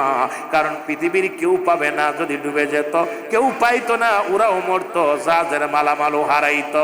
যেহেতু রব্বে কারিম রক্ষা করেছে বাতাসের দ্বারায়, আর বাতাস সাহায্য নিছে বুড়িমার আটার, আর বুড়িমা কষ্ট করেছে সারাদিন ভরে, যেহেতু বুড়িমার মেহনতের জন্য এই মালামাল সব কিছুর মালিক হলো বুড়িমা। জোরে জোরে চিল্লায় বলো মারহাবা। আরে পয়গম্বর দাউদ আলাইহিস সালাম বলে, বাবা সুলাইমান এত মালামাল দে বুড়ির হবে কি? পয়গম্বর সুলাইমান কয়, বাবা তার প্রাপ্য তাকে দিয়ে দাও, বাবা বুঝে দিয়ে দাও, কারণ জাহাজের মাল যেন তার বাড়িতে দিয়ে আসে, কারণ এগুলোর মালিক হলো এই বুড়িমা। আমার বাবারা, আমার গভীর মনোযোগ। এইবার পয়গম্বর সুলাইমান মনটা খারাপ করে যায় বসলেন নদীর কিনারায়, যা বসে আছে রে। এমন সময় দেখেন পিপিলিকা, এই পিপিলিকার মুখে একটা খাবার নিয়ে পানির দিকে রওনা দিয়ে দিছে। পয়গম্বর সুলাইমান লাঠিখানা ভর দিয়া ছোট্ট মানুষ দাঁড়ায় আছে, এইভাবে দাঁড়ায় আছে, দেখে পিপিলিকার মুখে একটা দানা, এই দানাটা লইয়া গুটি গুটি পায়ে সাগরের দিকে রওনা দিয়ে দেয়। চিন্তা করে, আল্লাহ এই পিপিলিকার বুঝি মরণ আসছে, আজকে মরণের জন্য পানির দিকে যায়, কারণ তো ঢেউ উঠবে, মারা যাবে। দেখি পিপিলিকা কি করে। এবার পিপিলিকা যায় সাগরের পাশে দাঁড়ায় এলেন, সাগরের ভিতর থেকে একটা ব্যাঙ আসিয়া হাজির হয়ে গেল।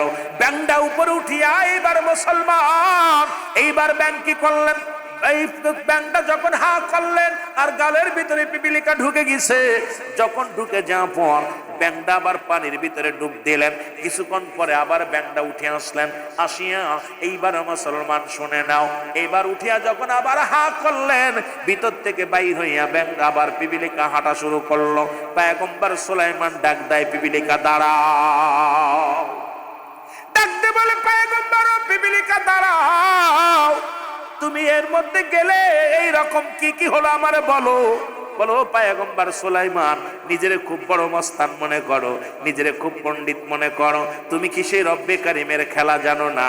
নিজে কি রব্বে কারিমের সেই মহিমা জানো না? ওরে রব্বে কারিম ওই সাগরের মধ্যে পাথরের নিচে, পাথরের মধ্যে একটা পুকছে, এটার খাবারের দায়িত্ব দিছে আমারে। আমি সারাদিন ভরে শস্যা দানা কুড়োয় আনি, আমি তো পানির মধ্যে যাইতে পারি না, ওই ব্যাংডার মুখের মধ্যে যাই, ওই খানাটা খাওয়াই আবার ফিরে আসি সারাদিন ভরে। পয়গম্বর সুলাইমান শোনো, এই পৃথিবীর সব মাখলুকাতকে খাওয়ান আমার আল্লাহ, ওই সাগরের মাঝে একটা পোকা ফিডা একটা পড়ে গেছে, সেই পোকাটারও খাওয়ায় আমার আল্লাহ। জোরে জোরে চিল্লায় বলা যাবে না মারহাবা।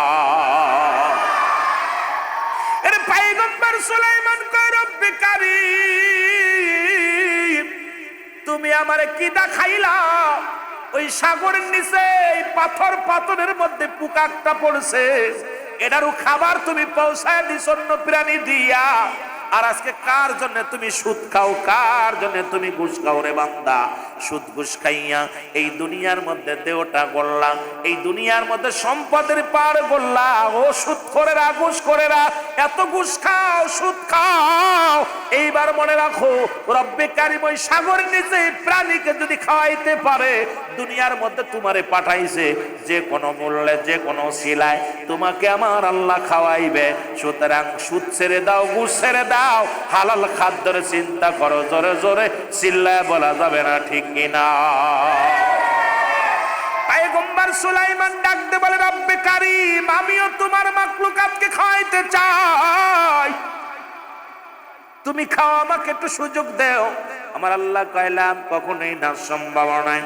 আল্লাহ এই 10,000 মানুষকে খাওয়াইবো, পারবি না। 3,000 খাওয়াইবো, পারবি না। 2 জন মুসলমান 2 দিন খাবো, পারবি না। এক বেলা খাওয়াইবো, কয় পারবি না। লাভ কখনোই না, পারবি না। এবার আল্লাহ গো, আমার একটা বেলা খাওয়ার মানুষের প্রাণীকে খাওয়ানোর সুযোগ করে দাও। তুমি গোটা পৃথিবীরে খাওয়াও, গোটা মাখলুকাতরে খাও রে আমার আল্লাহ, আমাকে একটা বেলায় এক বেলা খাওয়ানোর ব্যবস্থা করে দাও। আল্লাহ কয়, পয়গম্বর সুলাইমান যেহেতু মনে বড় আশা আছে তুমি খাওয়াইবা, তাহলে রান্না শুরু করে দাও, রান্না শুরু করে দাও। রান্না করতে করতে সাগরের কূলে হাজার হাজার ডাক রান্না করলেন। রান্না করা হয়ে গেল, একদিন পরে রান্না করলেন। এবার পয়গম্বর সুলাইমান আল্লাহ ডাক দে বলে, বন্ধু তুমি কি রান্না হয়ে গেছে? কয় হ। তাহলে এবার খাবারের ব্যবস্থা করে দাও। পয়গম্বর সুলাইমান আল্লাহ পাঠিয়ে দাও যারে খাওয়াইবা। পানির ভিতর থেকে একটা মাছ আসছে, মুসলমান আসিয়া ডাক দেখো পয়গম্বর সুলাইমান, আমি শুনলাম আপনি নাকি খাওয়াইবেন, এই খাবারের আশায় আপনার কাছে ছুটে আসছে, একটু খাবার দাও। পয়গম্বর সুলাইমান একটু ধৈর্য ধরো। কয় ধৈর্য নাই, বড় ক্ষুধা লাগছে পেটের ভিতরে, আমারে খাবার দাও। কয় তাহলে ডেক নিয়ে খাবার শুরু করে দাও। এবার যখন ডেক খাওয়া শুরু করলো, একে একে সমস্ত ডাকের খাবার শেষ করে দিছে, একটা প্রাণী খেয়ে ফেলছে। এবার কয় পয়গম্বর সুলাইমান খাবার দাও। কয় এই যে এক ডাকগুলো খাইলে, কয় এখন আমার নাস্তা হয় না, আমার আল্লাহ আমাকে প্রতিদিন টন টন খাবার খাওয়ায়, কোনোদিন তো এরকম হাত খাওয়ান খাওয়ায় না, আমার আল্লাহ আমাকে ফুল খাওয়ান খাওয়ায়, আর তুমি আজকে সারা দিন ধরে রান্না করিয়া আমাকে তুমি একটু খাওয়াইতে পারলা না। পয়গম্বর সুলাইমান ডাক দিয়ে কয়, রব্বে কারীম, তুমি আর আমারে লজ্জা দিও না, সমস্ত সমস্ত মাখলুকাতের দায়িত্ব তোমার, তুমি রিজিক দাতা, তুমি মালিক গো আমার আল্লাহ, আমার আর লজ্জা দিও না, বুঝতে আর বাকি নাই রে আল্লাহ, তুমি সব প্রাণীকে খাওয়াও, আমি সুলাইমান পয়গম্বরকে তুমি ক্ষমা করে দাও। জোরে বলেন মারহাবা। কবর দিবে যারা, আমার যারা যারা করবে বিচার, আল্লাহ যারা যারা হবে বিচার, ও গো যারা যারা করবে বিচার, সেদিন হবে কি উপায়, আমি পাপী অপরাধী মৌলা তোমার দয়া সাই, বলো আমি পাপী। এ দুনিয়ার মুসলমান,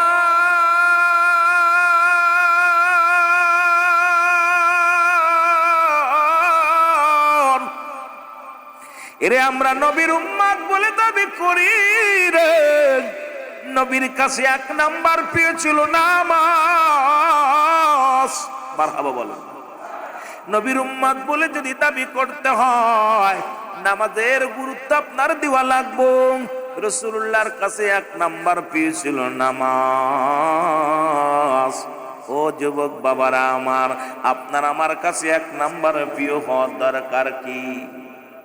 একটু জোরে বলেন কি? নামাজ। আরো জোরে বল আল্লাহু আকবার। আগে আগে বসেন না, আগে বসেন। এক নাম্বার হলো নামাজ। নবীর কাছে এক নাম্বার প্রিয় ছিল নামাজ। দুই নাম্বার প্রিয় ছিল রাসূলুল্লাহর কাছে, দুই নাম্বার প্রিয় ছিল তার উম্মতগণ। নবী তার উম্মতদেরকে অত্যন্ত ভালোবাসতেন, মা করত। ও যুবক, আজকে তুমি এক ভাই হইয়া আর এক ভাইয়ের বিরুদ্ধে মামলা দাও, মিথ্যা মামলা দাও। আজকে দেখলাম মুখ করে কত মানুষ হত্যা করা হয়। আজকে বাংলাদেশের মধ্যে কেমন একটা ও মুসলমান, কেমন একটা সেন্টিগ্রেড হয়েছে রে মুসলমান, বিচার নাই। বিনা বিচারে হাজার হাজার মানুষ হত্যা করা হয়। এই সমাজের মধ্যে যখন যেটা খুশি সেটাই করতে পারে রে মুসলমান, শুধু কোরআনের আইন না মানার কারণে, কোরআন না মানার কারণে। এই কোরআনের প্রতি যদি জ্ঞান থাকতো যুবক, বলতেছিলাম দুই নাম্বার প্রিয় ছিল নবীর কাছে উম্মত।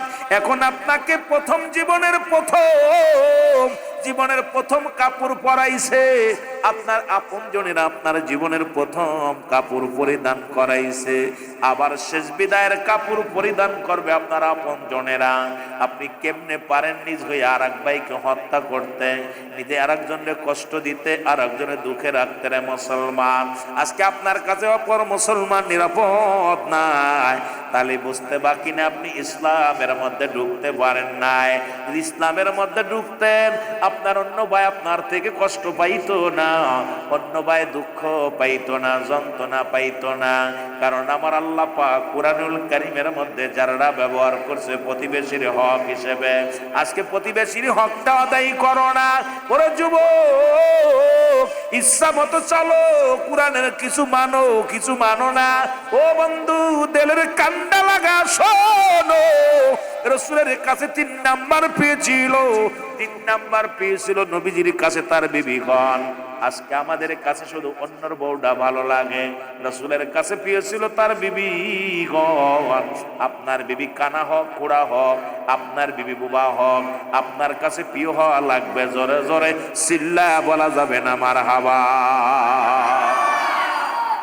রাসূলুল্লাহর কাছে পেয়েছিল 3 নাম্বার তার বিবিগণ। আর আমরা এখন যুবকরা শুধু অন্যের বউর দিকে নজর, অন্যর বিবির দিকে শুধু নজর। ও যুবক, নবীর উম্মত বলে যদি দাবি করতে হয়, রাসূলের আদর্শ দরকার আছে কি, মানার দরকার আছে কি না? আর একটু জোরে বলেন, মানার দরকার আছে কি না?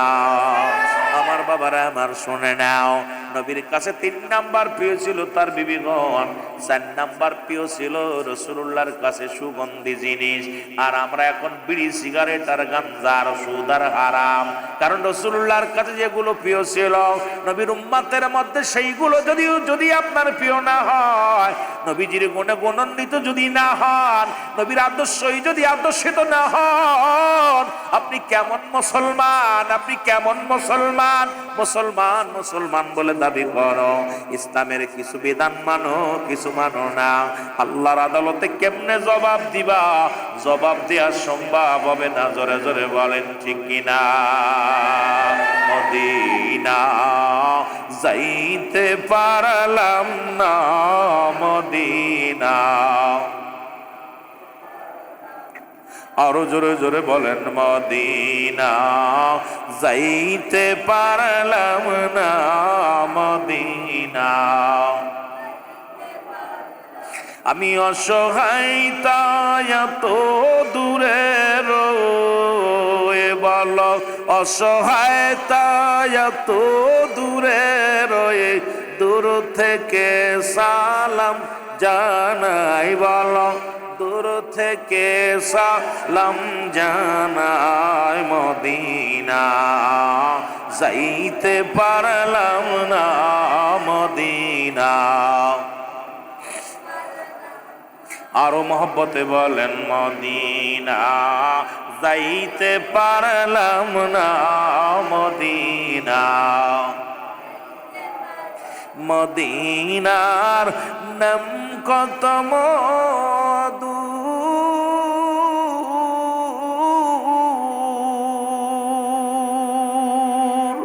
মদিনা আর যে কত দূর,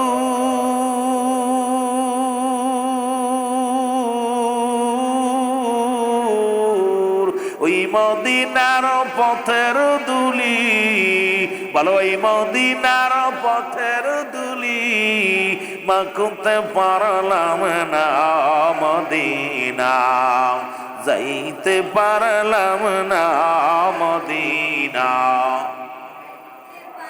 আরো জোরে জোরে চিল্লায় বলেন, মদিনা যাইতে পারলাম না, মদিনা। আমি অসহায় তাই এত দূরে রই, বলো অসহায় তাই এত দূরে রই, দূর থেকে সালাম জানাই, বলো দূর থেকে জানাই। মদিনা যাইতে পারলাম না, মদিনা। মদিনার নাম কত সুন্দর,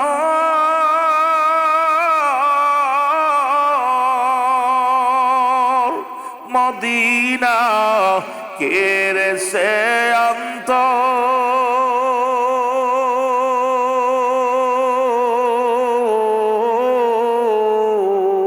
এই চাঁদপুরবাসীর সালাম খানি, চাঁদপুরবাসীর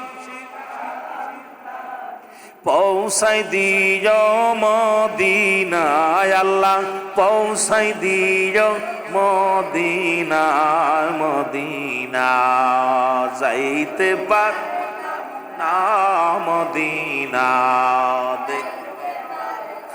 না মদিনা যাইতে পারলাম না মদিনা। এই দুনিয়ার মুসলমান,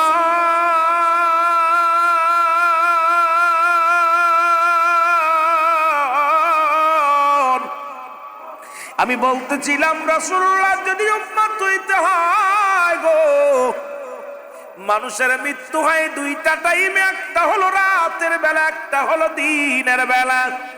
ও যুবক, দুইটা টাইমে মরণ হয়, একটা হলো রাতের বেলা, একটা হলো দিনের বেলা। দিন শুরু করেছে আমার আল্লাহ নামাজ দিয়া, দিনের শুরু হলো বান্দা ফজর।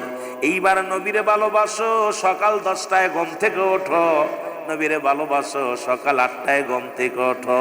ওরে মুয়াজ্জিন আযান দেয় আসসালাতু খায়রুম মিনান নাওম, ঘুম থেকে নামাজ উত্তম, তুমি ঘুমায়া মসজিদে না আইয়া ঘুমাও।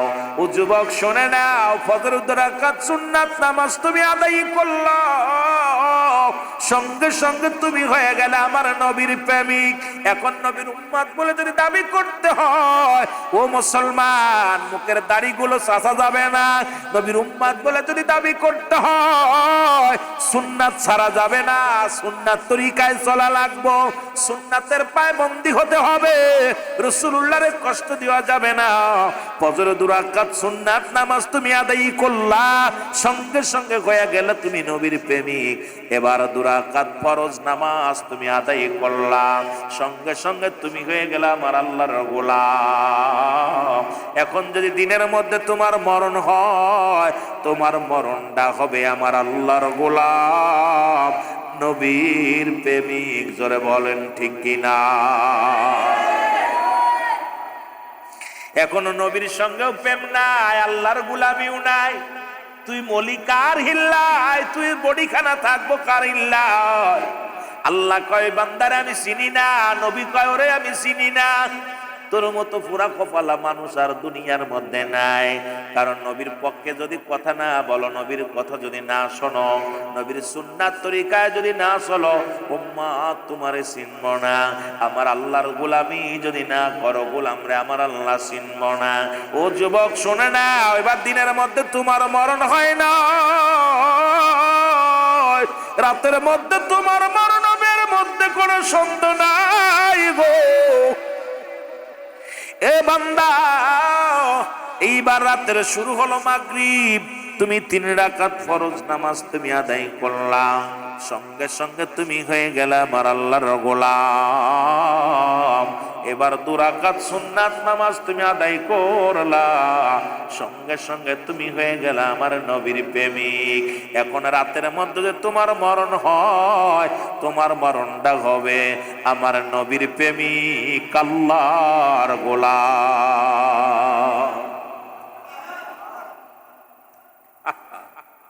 বলি কার গোলাম? আল্লাহর গোলাম। কার? আরো জোরে বলেন কার? জিগাইলে বলে কার গোলাম? আল্লাহর বান্দা, আল্লাহর গোলাম। যদি বলি কার উম্মত, কার নবীর উম্মত, ঠিক কি না? কার উম্মত? নবীর উম্মত। এখন আল্লাহ তো দুনিয়ার মধ্যে যখন আপনাকে আমাকে দুনিয়ার মধ্যে পাঠাইব, সমস্ত মাখলুকাত গুলো একত্রিত করিয়া রব্বে কারিম একটা ডাক দিয়েছিল, বলেছে আলাস্তু বিরাব্বিকুম, আমি কি তোমাদের রব নয়? আমি কি তোমাদের প্রভু নয়?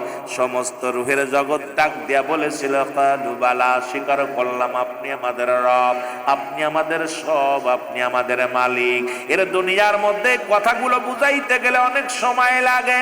দুনিয়ার মধ্যে আপনি কিষান নিলে যদি ওই কিষান আপনার কাজ না করে, 1 টাকাও বেতন দিবেন না।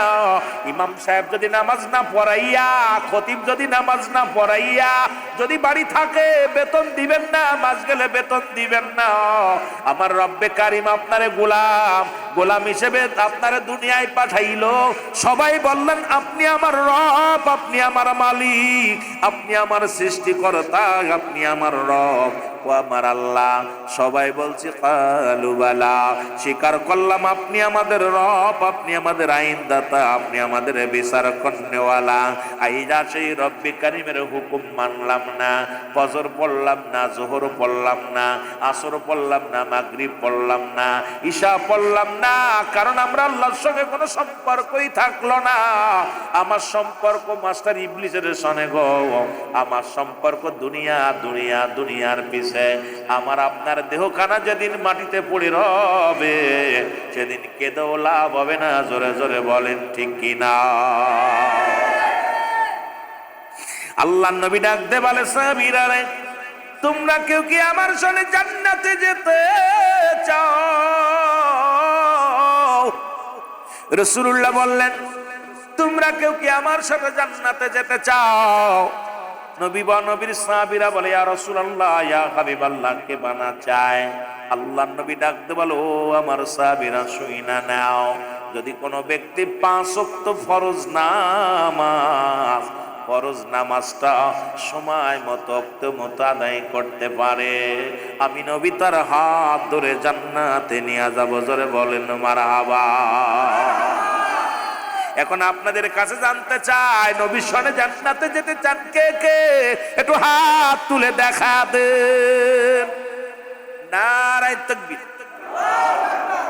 অনেক বাজানরা হাত উঠান নাই। আল্লাহ কি পঙ্গু বানাইছে? এই ফিরাউনের লগে কে কে যাবেন জান্নাতে? ফিরাউনের লগে কে কে যাবেন জাহান্নামে? কে কে হাত উঠান দিয়ে একটু দেখি। নমরুদের লগে, আবু জেহেলের লগে যাবেন নি কেউ? আমি বললাম নবীজি বলছেন আমার সঙ্গে, নবীর সঙ্গে জান্নাতে যে যার কথা বললাম, অনেকে হাত উঠেন নাই, অনেক হাতটা নিচেই রাখছে। তার কারণ কি? নবীর লগে যাইতে মন চাচ্ছে না। মনে হয় ফিরাউনটা খুব ভাল লাগে। কথা কয় না? কারেলা ভাল লাগে, আবু জেহেলটা ভাল লাগে। রাসূলুল্লাহর সঙ্গে জান্নাতে যেতে চান কি চান না? আরো জোরে বলেন, চান কি চান না? নবীর দিদার চান কি চান না? রাসূলুল্লাহ দিদার যদি চান, নবীকে যদি ভালোবেসে থাকেন, আল্লাহর নবী ডাকতে বলে, সাহাবীরা গো, যদি কোনো ব্যক্তি 5 ওয়াক্ত সালাত, 5 ওয়াক্ত নামাজ সময় মতো ওয়াক্তে মতো আদায় করতে পারে, আমি নবী কথা দিলাম রে, আমি নবী তার হাত ধরে জান্নাতে নিয়ে যাব। জোরে জোরে চিল্লায় বলা যাবে না মারহাবা। এরে ঘুরি আমি দেশ বিদেশে, ঘুরি আমি অগণবীর পাগল হইয়া, আমার মনে বড় আশা ছিল যাব মদিনা। বলো মনে বড়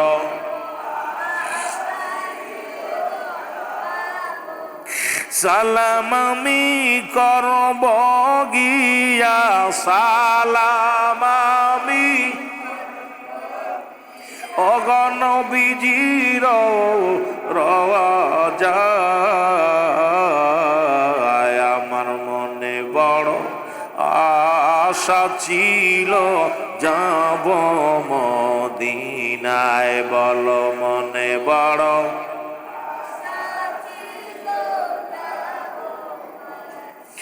আরব সাগর পাড়ি দিব, নাই তো মদের তরি,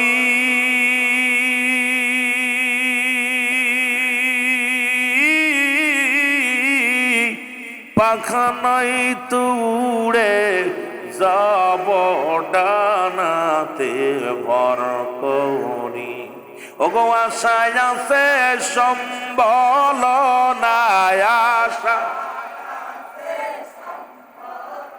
ওগো করি কিউ পায়। আমার মনে বড় আশা ছিল যাব মদিনায়। বলো মনে বড়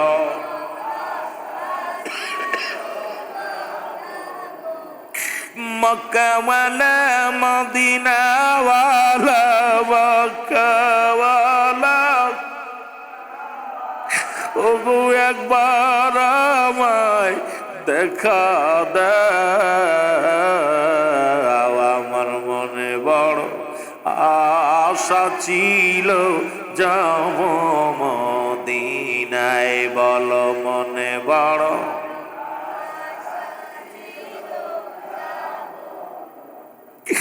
আমার ভাইরা আমার, আমি আলোচনা রাখলাম কোথায়, মনে রাখবা গো, নামাজের মধ্যে রেখে দিলাম আলোচনা। আমি আস্তে আস্তে আগায়। এমন একজন নবীর পাগল, হঠাৎ করে গজল ডাকা পর কেন যেন ভিতরে কেমন কেমন শুরু হয়ে গেল। এমন একজন নবীর প্রেমিক, গরিব মানুষ,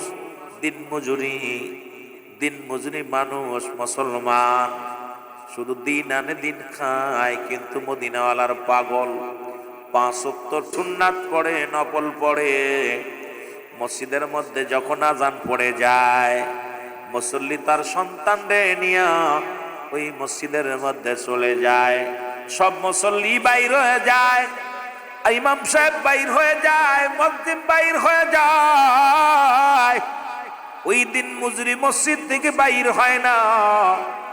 ছেলে ডাকতে বলে, আব্বু সব মানুষ বাইর হয়ে গেল, তুমি কেন বাইর হও না? ডাকতে বলে, বাবারে কত মানুষ মদিনায় যায় হজ করতে, কত মানুষ মক্কা মদিনায় যায়, আমার মনে বড় শখ, মন যে চায় একবার যদি মদিনাওয়ালার রওজা জিয়ারত করতে পারতাম, একবার যদি মদিনার মনোয়ারা দেখতে পারতাম, আমার না জীবনটা ধন্য হয়ে যেত। আমি যাব কেমনে? আমি গরিব মানুষ। আমার নবী আল্লাহ তো নিজেই বলেন, কাসিম হাবিবুল্লাহ, দিন মজুরি মেহনতকারীরা হলো আল্লাহর বন্ধু। অটো চালক, রিক্সা চালক, ভ্যান চালক, ব্যবসায়ী, ও যুবক, কর্মজীবী মানুষগুলো হলো আল্লাহর গোলাম। আল্লাহ নিজেই কয়, এই দুনিয়ার মধ্যে যারা ঘাম ঝরায় তারা আমার বন্ধু। এই দুনিয়ার মধ্যে এসির মধ্যে বইয়া বইয়া বাতাস খাবা, আর আল্লাহর বন্ধু বলে দাবি করবা না। কারণ নবীজি নিজেই মাটি কাটছে, মাটি টানছে, রাসূলুল্লাহ বকরি চড়াইছে রে মুসলমান শুনে নাও। এমনি আমার আল্লাহ ডাকতে বলেন নাই, আল্লাহ বলেন কাসিম হাবিবুল্লাহ, আল্লাহ কয় যারা দিন মজুরি, যারা মেহনত করে, তারা শ্রমিকরা হলো আমার বন্ধু। জোরে জোরে চিল্লায় বলা যাবে না মারহাবা। এখানে অধিকাংশ মানুষই শ্রমিক, কেউ ব্যবসা করেন, কেউ গাড়ি চালান, কেউ মুসলমান চাষবাস করেন। ও যুবক, এক কথায় সবাই শ্রমিক। আর শ্রমিকদেরকে আল্লাহ বন্ধু বলে ডাক দিছে। আমার কথা নয়, কুরআনুল কারীম থেকে আল্লাহ ডাক দেয়। আল্লাহ কাউ দুনিয়ার মানুষ শুনে নাও, যারা শ্রম দাও, যারা কষ্ট করো, তারা আমার বন্ধু। এই বন্ধুদের কথা মনে করে শুনে নাও। ওই যুবক বইয়া বইয়া কামদারে ডাকতে বলে, রব্বে কারীম,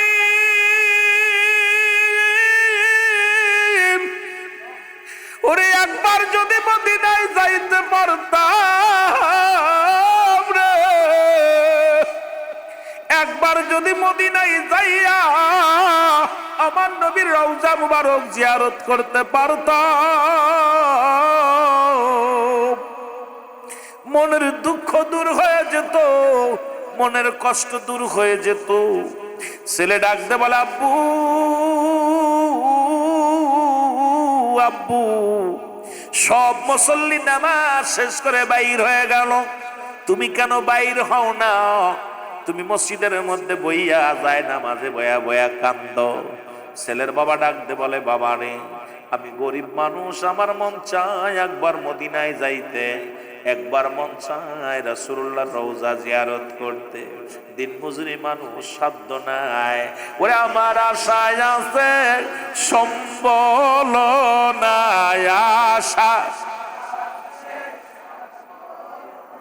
ওরে করি কি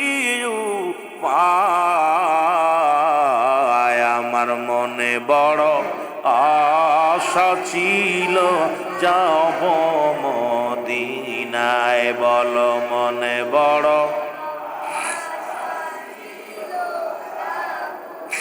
মক্কাওয়ালা মদিনাওয়ালা মক্কাওয়ালা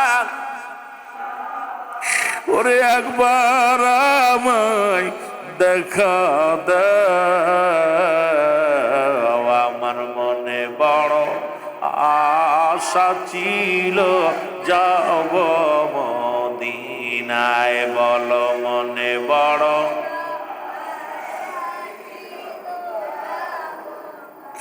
গুড়ির আমি দেশ বিদেশে গুড়ির আমি দেশ বিদেশে ও নবীর পাগল হইয়া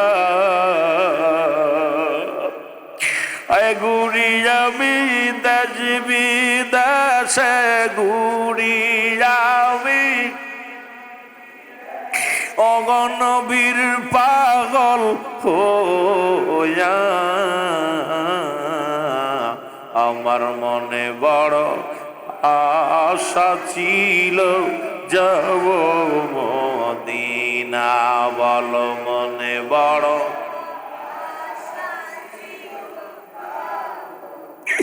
এ দুনিয়ার মুসলমান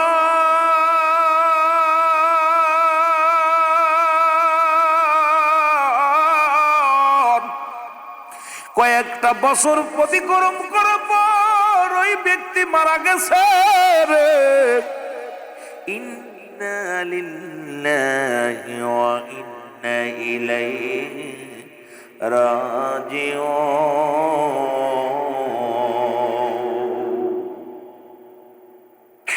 ও মুসলমান শুনে নাও ওই ব্যক্তি দুনিয়া থেকে মারা গেল ছেলে বড় হলো ইনকাম করা শিখলো টাকা পয়সা রোজগার করিয়া মক্কা মদিনা জিয়ারতে চলে গেছেন যায় দেখে রে কত হাজি মদিনার রওজা চুমো দেয় রাসূলুল্লাহ রওজায় পানি ফেলায় চোখের পানি ফেলায় কান্দে লাব্বাইক ইয়া রাসূলুল্লাহ লাব্বাইক ইয়া হাবিবাল্লাহ লাব্বাইক ইয়া রাসূলুল্লাহ বালক শুধু কান্দে আব্বু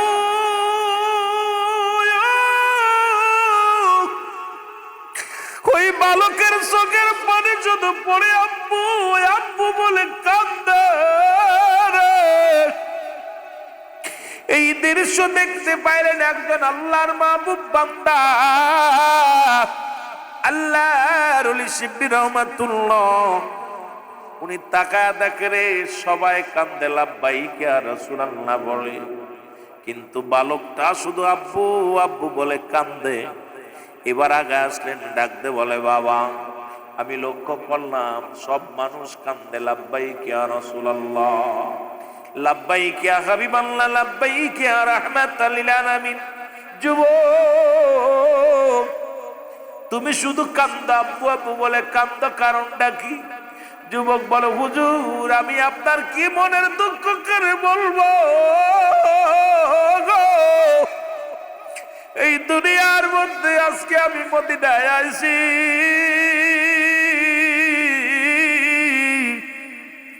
ও হুজুর আরে ছোট্টবেলা আমার আব্বাজান যখন মসজিদে আযান পড়ে যাইতো আমার হাতটা ধরে মসজিদে লয়া যাইতো 5 ওয়াক্ত নামাজে আমার ঘুম থেকে উঠাইয়া ফজরের নামাজে লয়া যাইতো সব মুসল্লি বাইর হয়ে যাইতো আমার আব্বাজান বাইর হতো না আমার আব্বাজান শুধু মসজিদের মধ্যে বয়া কান্ত মনে বড় আশা ছিল যাব মদিনায় আজকে আমার আব্বাজান দুনিয়ায় নাই আল্লাহ আমারে সম্পদের মালিক বানায়া দিছে আজকে আমি মক্কা মদিনা জিয়ারত করতে আইলাম আয়া দেখি আমার আব্বার নামের সাথে কত নাম মিলে যায় আব্বা সিয়ারার সঙ্গে অনেক সিয়ারার মিল আছে এখন টাকা দেখি আমার আব্বার রঙের কত মানুষ দেখতে পায় আজকে দুনিয়ার মধ্যে আমার আব্বা নাই আমি যুবক এই জন্য কান্দি আজকে যদি আমার আব্বা জান বেঁচে থাকতো আজকে মদিনার মনোয়ারা জিয়ারত করতো আল্লাহ আমার আব্বা জান বদি দুনিয়ার মধ্যে নাই এই জন্য আসলে আমার আব্বা জান আজকে মদিনা আসতে পারে নাই। এইটা আব্বু আব্বু বলে কান্দি। আল্লাহর ওলি শিবলি রহমাতুল্লাহ ডাকতে বলে, যুবক, এই দুনিয়ার মধ্যে সবার বাবাই বিদায় নিয়ে যাবে। যার রওজা পাকে তুমি কান্দো সেই নবীও এতিম। এই নবীর বয়ান যখন 6 মাস তার মায়ের গর্ভে, যখন 6 মাস দুনিয়ার মধ্যে শরীয়তে আসে নাই, রাসূলুল্লাহর বাবা চির বিদায় হয়ে গেছে। যখন 6 বছর বয়স নবীজির মা দুনিয়া থেকে বিদায় হয়ে গেছে। নবীর বয়স যখন 6 বছর 7 মাস দাদা আব্দুল মুত্তালিব বিদায় হয়ে গেছে। এই দুনিয়ার মধ্যে যে নবীর পাশে দাঁড়ায়, নবীর রওজার পাশে দাঁড়ায় কান্দ, এই নবী বড় এতিম। ও যুবক, আমিও এতিম, আমারও মা নাই, আমার বাবা নাই। আল্লাহর ওলি ডাকতে বলো, যুবক তুমি চোখের পানি মুছে ফেলো। যুবক বলে, হুজুর আমার মনে বড় কষ্ট, দুঃখ থাকতো না, কষ্ট থাকতো না, একবার যদি দেখতে পাইতাম মদিনার কামলিওয়ালা নবীর সঙ্গে আমার বাবার কবরে যোগাযোগ হয়ে গেছে। জোরে জোরে চিল্লায় বলা যাবে না মারহাবা। কেমন সন্তান মুসলমান বাবারা আমার, 3টা জিনিস কাজে লাগবে। নাম্বার 1 নেকামল, সদকায়ে জারিয়া, দান দেন, দান খয়রান। নাম্বার 3 নেককার সন্তান, এমন সন্তান রেখে গেছে মদিনায় যায় কান্দে, আব্বার জন্য কান্দে। আমার আল্লাহ কবুল করেছে। এবার আল্লাহর ওলি শিবলি রহমাতুল্লাহ 2 রাকাত নামাজ পড়ে ডাকতে বলে, আল্লাহ জীবনে আমি শিবলি তোমার কাছে জীবনে কিচ্ছু চাই নাই। রব্বুল আলামিন, জীবনে তোমার কাছে কোনো কিছু চাই নাই রে আমার আল্লাহ। আজকে একটা জিনিস চাইব, তুমি এই বালকের বাবার সঙ্গে মদিনাওয়ালার যোগাযোগ করায়া দাও। এই আল্লাহর ওলির দোয়া কবুল হয়ে গেছে। সঙ্গে সঙ্গে যুবক শুনে নাও, এইবার যুবক চোখের পানিগুলো মুছে বলে, হুজুর আমার মনে আর কোনো দুঃখ নাই, আমার মনে আর কোনো কষ্ট নাই। এই মাত্র কে যেন আমারে ডাকতে বলে, বালকরা আর কান্দিস না, তোর বাবার কবরের সঙ্গে মদিনাওয়ালার যোগাযোগ হয়ে গেছে। জোরে বলেন মারহাবা। এরে ঘুরে আমি দেশ বিদেশে ঘুরি, নবীর পাগল হইয়া আমার মনে বড়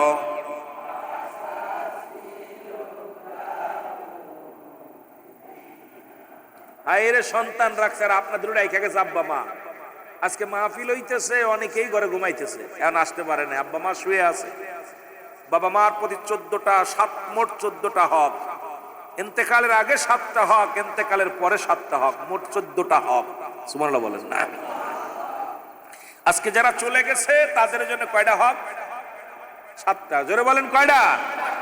7টা। যারা বেঁচে আছে তাদের জন্য মোট 14টা হক। এই হক গুলোই তো আদায় করতে পারি না। আমি ঘুরি, আমি দেশ বিদেশে ঘুরি, নবীর পাগল হইয়া আমার মনে বড় মদিনায়, আমার মনে বড় আশা ছিল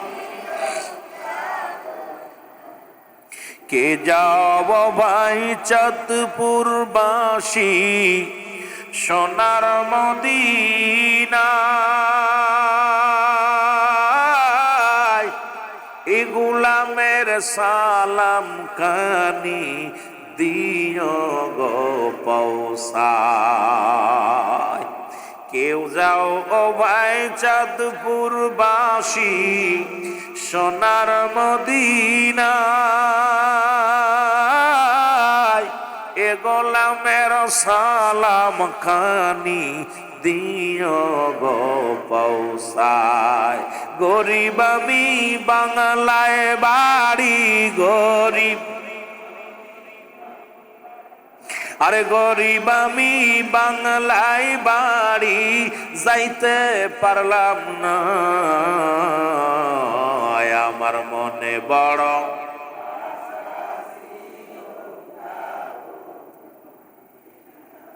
এ ভাইরা আমার, বন্ধুরা আমার, যে কথাগুলো বলি একটু লক্ষ্য করে শোনো। রাসূলুল্লাহ বললেন 5 ওয়াক্ত নামাজ, 5 ওয়াক্ত ফরজ নামাজ যে ব্যক্তি সময় মতো ওয়াক্ত আদায় করতে পারবে, আমি নবী তার হাত ধরে জান্নাতে নিব। জোরে বলেন মারহাবা। মনে আছে নি রে বাবা? এই আলোচনা করতে যায় পিছনের দিকে চলে গেছিলাম। নবীর একজন প্রিয় সাহাবী, সবচাইতে গরিব সাহাবী, তার নাম হলো মুসলমান আব্দুল্লাহ। এই আব্দুল্লাহ নামে একজন সাহাবী, তাও মুসলমান আনসারী সাহাবী, রাসূলের সাহায্য করেছিলেন, নবীজির সাহাবীদের সাহায্য করেছিলেন। এই আনসারী নামে এক সাহাবী এই ওয়াজটা বাড়ি যায় ডাকতে বলে, আজকে যারা আপনারা মাহফিলে শুনতে এসেছেন, এই রকম নবীর সাহাবী যখন বাড়ি গেছে, সাহাবীর ডাকতে বলে, বিবি ও আমার স্বামী, আল্লাহর নবী কি ওয়াজ করছে মসজিদের মধ্যে বলো। এই রকম নবী ওয়াজ করতেছে মসজিদের ভিতরে। সাহাবী বলে, ও আমার বিবি, নবী ওয়াজ করছে কোন ব্যক্তি যদি 5 ওয়াক্ত সালাত, 5 ওয়াক্ত নামাজ সময় মতো ওয়াক্ত আদায় করতে পারে, আল্লাহর নবী তার হাত ধরে জান্নাতে নিবে। জোরে বলেন মারহাবা। বিবি ডাকতে বলে, স্বামী, জীবনে আপনার কাছে দামি টাকা চাই না, দামি কাপড় চাই না, সম্পদ চাই না, আপনি আমাকে একটু সুযোগ করে দিবেন, আমিও যেন 5 ওয়াক্ত সালাত সময় মতো আদায় করতে পারি। আপনি জান্নাতে যাবেন না, জান্নাতে যাবেন 5 ওয়াক্ত নামাজ সময় মতো আদায় করিয়া, আপনি আমার স্বামী একটু সুযোগ করে দিবেন, আমিও যেন 5 ওয়াক্ত সালাত সময় মতো আদায় করতে পারি, আমিও যেন আপনার সঙ্গে মদিনার নবীর রওজা, মদিনার নবীর হাত ধরে জান্নাতে যেতে পারি। জোরে বলেন মারহাবা। আল্লাহর নবীর সাহাবী প্রতিদিন নবীর পাশে আইসা নামাজ আদায় করে গো। রাসূলুল্লাহ সালাম ফিরায়া, ডান দিক থেকে সালাম ফিরায়, বাম দিকে যখন ডান দিকে যখন বাম দিকে সালাম ফিরায়, দেখেন আনসারী নামের ওই সাহাবী মসজিদ থেকে দৌড় শুরু করে, নেমেই দৌড় শুরু করে। নবীজি বললেন, সাহাবীর, আরে আমার এই সাহাবীর কি হয়েছে বলো। দেখি নামাজে আসে একদম সুমাসুমি, যখন মানুষ কাতারে দাঁড়াইবে এই সময় আসে, আবার নামাজ শেষ করে সালাম ফিরা দৌড় শুরু করে। ও আমার সাহাবীরা, তোমরা খবর নাও। সাহাবীরা বলে, হুজুর হয়তো দুনিয়ার কোনো প্রেমে পড়ে গেছে, হয়তো বিবির প্রেমে পড়ছে, নাই ছেলের প্রেমে, মেয়ের প্রেমে পড়ছে, এই কারণে আপনারা সময় দিতে পারে না, দৌড়ায়া বাড়ি যায়। নবী কয়, খবরদার, আমার সাহাবীর বিরুদ্ধে সমালোচনা করো না, আমি নবী নিজেই যাব, আমি নবী নিজেই খবর নিব। ও বন্ধুগণ আমার, গভীর মনোযোগ। আল্লাহর নবীজি নিজেই গেলেন সাহাবীর বাড়ি, সালাম দিলেন। নবীজি, আসসালামু আলাইকুম ইয়া আহলাল বাইত, আসসালামু আলাইকুম ইয়া আহলাল বাইত। নবীজি 3বার সালাম দিলেন, 3বার একবার উত্তর পাইলেন না। রহমতের নবী কষ্ট লইয়া এইবার বাড়ির দিকে যখন ফিরতেছিলেন, পিছন থেকে সাহাবী উত্তর দেয়, ওয়ালাইকুম আসসালাম ইয়া রাসূলুল্লাহ, ওয়ালাইকুম আসসালাম ইয়া হাবিবাল্লাহ, ওয়ালাইকুম আসসালাম ইয়া রাহমাতাল লিল আলামিন।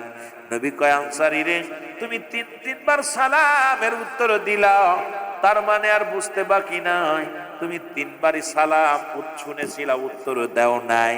সাহাবী বলে, ইয়া রাসূলুল্লাহ, ইয়া হাবিবাল্লাহ, কেন উত্তর দিই নাই, আমি কেন জবাব আমি কেমনে দিব?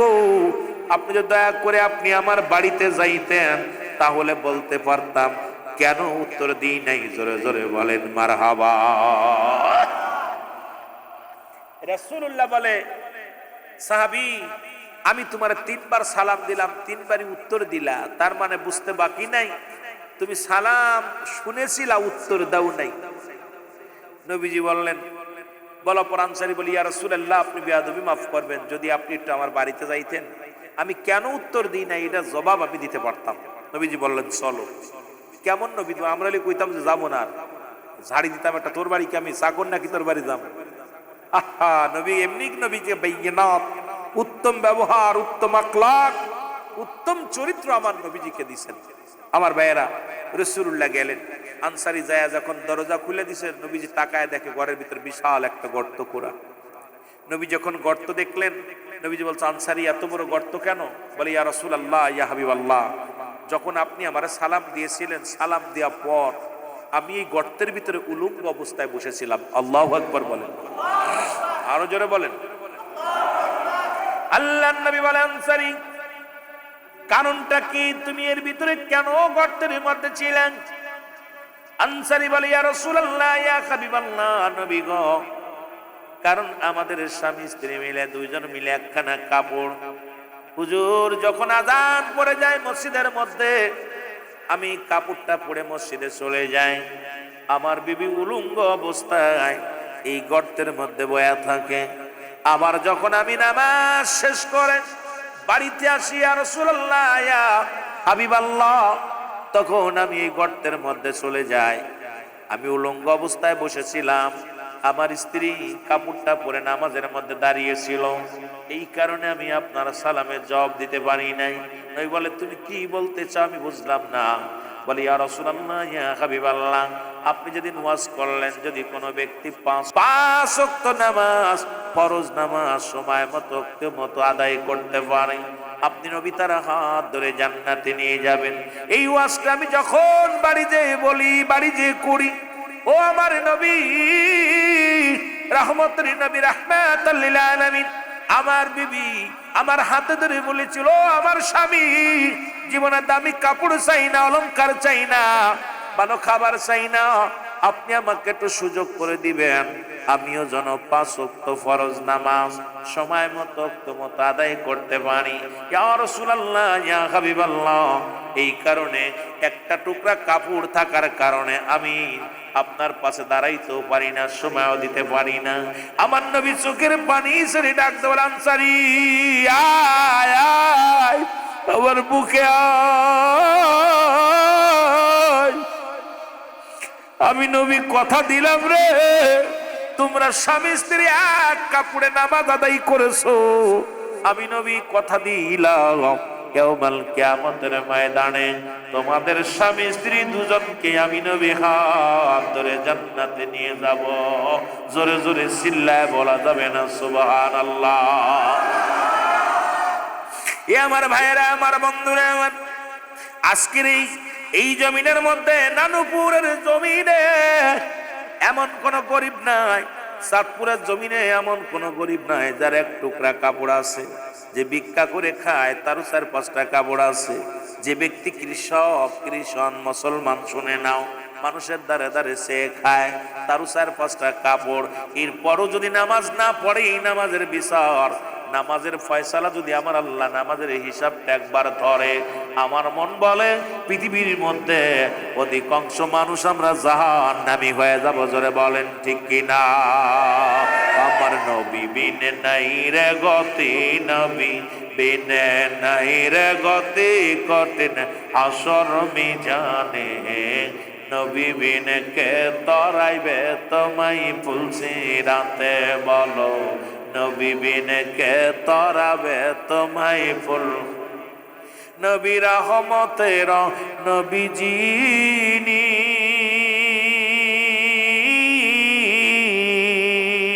অগয় উম্মতের কান্ডারি তিনি গো,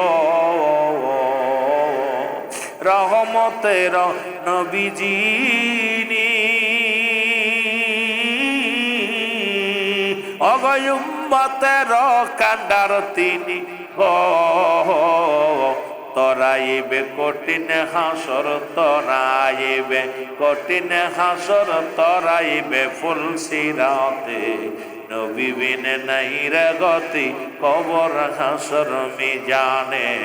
নবী বিনে নাই রে গতি, কবর হাসর মিজানে। জোরে জোরে চিল্লায় বলা যাবে না মারহাবা? আর একটু জোরে জোরে চিল্লায় বলো না আল্লাহু আকবার। এই জন্য আমি বলতেছিলাম নামাজ। ও যুবক, মরণের কথা বলতে গেলে রে যুবক মনে পড়ে যায় আল্লামা মুফতি আমজাদ আলী সাহেব একটা কিতাব লিখলেন, কিতাবের নাম বারে শরিয়াত। এই কিতাবের মধ্যে উনি লিখলেন, দুনিয়ার মানুষ শোনো, মানুষ যখন সাধারণ মৃত্যুবরণ করে, ও যুবক 70টা উটের গায়ের চামড়া জবাই না করিয়া উল্টো দিকে টান দিয়া লবণের মরিচ লাগায় দিলে যতটুক যন্ত্রণা হয়, এর চাইতে 70 গুণ যন্ত্রণা হলো একটা সাধারণ মৃত্যু। এখন আমরা যারা মরণকালে পায়খানা করে দিই, মরণকালে প্রস্রাব করে দিই রে ও যুবক, আমার ভাই শরীফের মামা গতকালকে মারা গেছে, এখনো মা জননী স্ত্রী নয়, ভাইকে হারায়া রে যুবক। ও আমার বাবারা আমার, কেউ তো বলতে পারি না কখন মারা যায়, এখান থেকে বাড়ি ফিরে যেতে পারবো কেউ বলতে পারি না। আল্লামা ও মুসলমান আমজাদ আলী সাহেব তার কিতাবের মধ্যে বয়ান করলেন, লেখলেন, মানুষ যখন মারা যায় সাধারণ মৃত্যু বরণ করে, ইমানদারের মৃত্যু হলো ওই খামির কাটা গোলাইয়া খামির বানাইয়া এর ভিতরে যদি একটা মুসলমান একটা চুল পড়ে, এই চুলটা টান দিয়ে বাইর করলে যেমন অনাসে বাইর হয়ে যায়, এক কথায় টিস্যু বক্সের মধ্যে টিস্যু যেমন অনাসে বাইর হয়ে যায়, এই রকম অনাসে তাদের মৃত্যু হয়। এই মৃত্যুটা হলো 70টা তাজা উটের গায়ের চামড়া জবাই না করিয়া উল্টো দিকে টান দিয়া লবণ আর মরিচ লাগা দিলে যতটুকু যন্ত্রণা হয়, এর চাইতে 70 গুণ যন্ত্রণা হলো একটা সাধারণ মৃত্যু। এখন আমরা যারা মরণকালে পায়খানা করে দিই, মরণকালে যারা প্রস্রাব করে দেয়, মরণকালে যারা মুসলমান চোখ দুটি বড় বড় হয়ে যায়, মরণের সময় অনেকের জিহ্বাটা বড় হয়ে যায়, তাদের মরণটা কত কঠিন হয়। কত মানুষের জানাজা পড়লাম, কত মানুষের দাফন করাইলাম, কত মানুষের লাশ কবরে শোয়া দিলাম। ও আমার যুবক বন্ধুরা শুনে নাও, তোমার লাশটা কখন যেন কে ধরে লাশটা কবরে নিয়ে যাবে। আমার বন্ধুরা আমার, এই কুরআনুল কারীমের মধ্যে সব আয়াত স্বীকার করতে পারবেন, একটা আয়াত স্বীকার করার মতো ফিরআউন নমরুদ কারণ কেউ পারে না, আপনিও পারবেন না। কুল্লু নাফসিন যায়িকাতুল মাউত, জোরে জোরে চিল্লায় বলা যাবে না আল্লাহু আকবার। ওরে আজ না হয় কাল তুমি যাইবা কবরে, যাবার বেলাই দেখবে চেয়ে গো তোমার ছবি রইল পড়ে, যাবার বেলাই দেখবে চেয়ে গো। হায় হায় যাবার, তোমার দাদাই গিয়েছে বাবাই গিয়েছে, দাদাই গিয়েছে বাবাই গিয়েছে, কেউ আসলো না ফিরে, তোমার তো যাইতে হবে রে সবাই অন্ধকার কবরে, তোমার তো যাইতে হবে রে। ও ভাই আজ না হয় কাল তুমি, আজ না হয় যাইবা কবরে, যাবার বেলায় দেখবে চেয়ে গো তোমার ছবি রইল পড়ে, যাবার বেলায় তোমার দাদাই গিয়েছে, বাবাই গিয়েছে, দাদাই গিয়েছে, বাবাই গিয়েছে, কেউ আসলো না ফিরে। তোমার তো যাইতে হবে রে, যেদিন আজরাইল আসিবে। তোমার তো ঘর করলা, বাড়ি করলা, জায়গা করলা, জমি করলা, সবই যাইবা রে, যেদিন আজরাইল ধরা দিবে রে। সবাই যেদিন আজরাইল ধরা দিবে রে। বলো আজ না হয় কাল, তুমি আজ না হয় যাইবা কবরে। যাবার বেলায় দেখবে চেয়ে গো, তোমার সবই রইল পড়ে। যাবার বেলায়